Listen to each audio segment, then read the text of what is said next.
What up, everybody? It's T-Biz again, and we have another reaction figure from Super7. This is the cabinet of Dr. Caligari. Dr. Caligari himself, the action figure. There's a lot you can say about this film. It was a German silent movie from the 1920s. Pretty weird. One of the main stars in it was Conrad Veidt, and he was in the Man Who Laughs, I believe. I'm pretty sure, if I'm not mistaken, they got the idea from the Joker from that movie. And also I learned too that there was a slew of movies of silent like horror and sci-fi movies, and Super7's already put out one figure which I haven't got yet, just because I just haven't got around to it. Was Metropolis. That's another one with the robot figurine gal. And then they also there was an anime version of that I've seen before in the theaters. It came out years ago, and that was pretty cool too. And Der Golem, that was another silent film that had a golem like Clayman dude in it and stuff. Now that one looks pretty interesting. I need to watch both those because I've never seen Metropolis or Der Golem. And I guess, and also Nosferatu, which I've watched a little bit of, but not much. But Nosferatu has a lot of weird stuff behind it. I don't know if it's a writer, director, actor, was an occultist or whatever. So yeah, there was some weird, shady, dank stuff going on there with those guys. But the Cabinet of Dr. Caligari is a pretty weird movie. I still haven't finished watching it, but I checked it out about a week ago or so, and I realized, yeah, I'd heard of this movie before because I'd seen some of the pictures and stuff.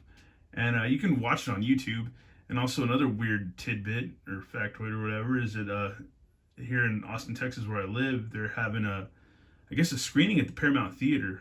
I'm going there in late February to see Dweezil Zappa play, son of Frank Zappa. So that should be pretty fun. That's going to be a good date night.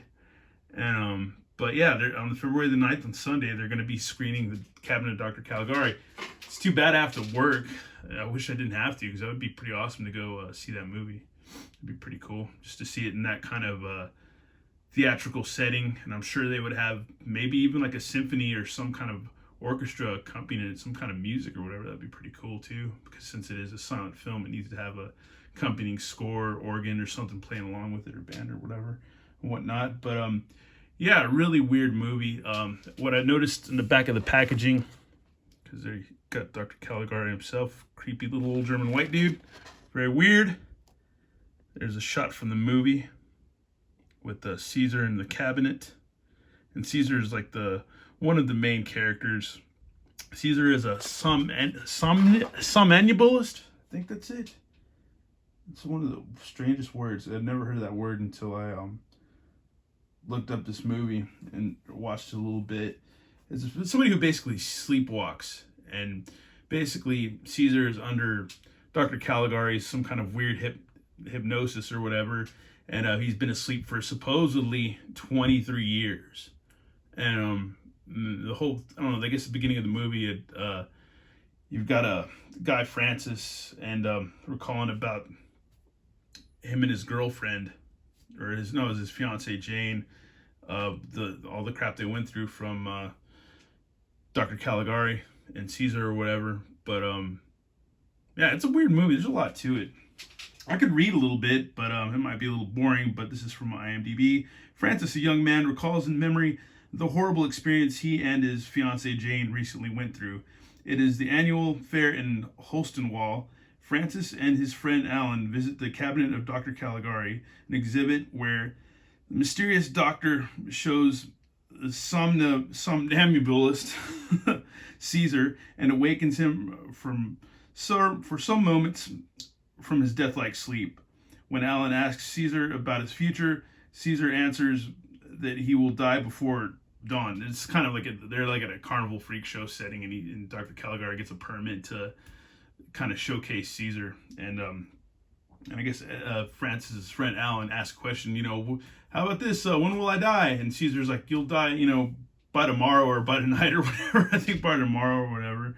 And yeah, then the next morning, Alan's found dead. Francis suspects Caesar of being the murderer and starts spying on him and Dr. Caligari. That's about as far as I've gotten as to where Alan gets murdered.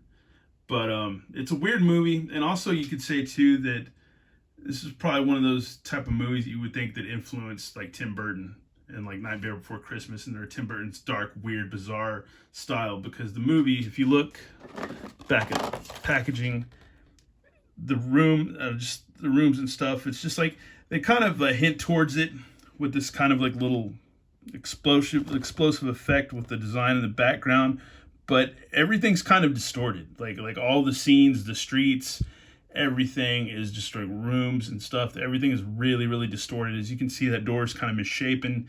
It's a very bizarre, psychological kind of weird movie. But after doing my research and watching a little bit, I was like, man, this is pretty cool. And I was like, man, I need a little creepy old dude to go with my Golden Girls Sophia. So yeah, why not have somebody to go out on a date with her or bring him from the past, Dr. Caligari. So yeah, I thought that was pretty cool.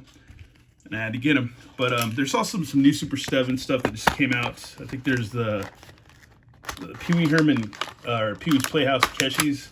But I can't afford all that stuff. It's just too crazy. They look cool, but I can't get into all that. I have to draw lines somewhere now and then. And also the Toxic Crusaders have been released today. And yeah, they look really cool. I like them a lot. They're super colorful, but just can't get into them right now. So I got to pick and choose what I'm going to collect. Sucks. I'd like to review them, but I think back in the day, I only had one Toxic Crusader, and that was, yeah, Toxie himself. And that's the only one I ever had. I never picked anything else up. I just thought he looked cool. But yeah, it's a cool figure. I like the sculpt. He's kind of like a, there's a little schmutz there, but he's kind of like a steampunk Boss Hog. It's pretty cool. And once again, you got it's almost like a Vader cape for a Jawa or something, or like Snaggletooth or somebody. It's kind of like that short. He's got his Mickey Mouse gloves on. And yeah, he's a cool little figure. I like him a lot. It's really unique.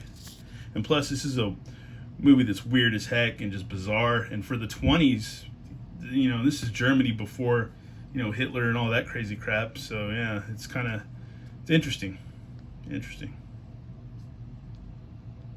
Interesting history, and interesting, I guess, movie too, because yeah, I noticed when I was watching the the Cabinet of Dr. Caligari, that there are comments about people who are saying, oh, I'm here because of, like, you know, film class or whatever and stuff. So I guess it's like a film that, you know, professors recommend to study in film classes and film schools. But yeah, cool little guy. I like him. I think he'd go well with maybe some of the worst characters, and also Alfred Hitchcock too.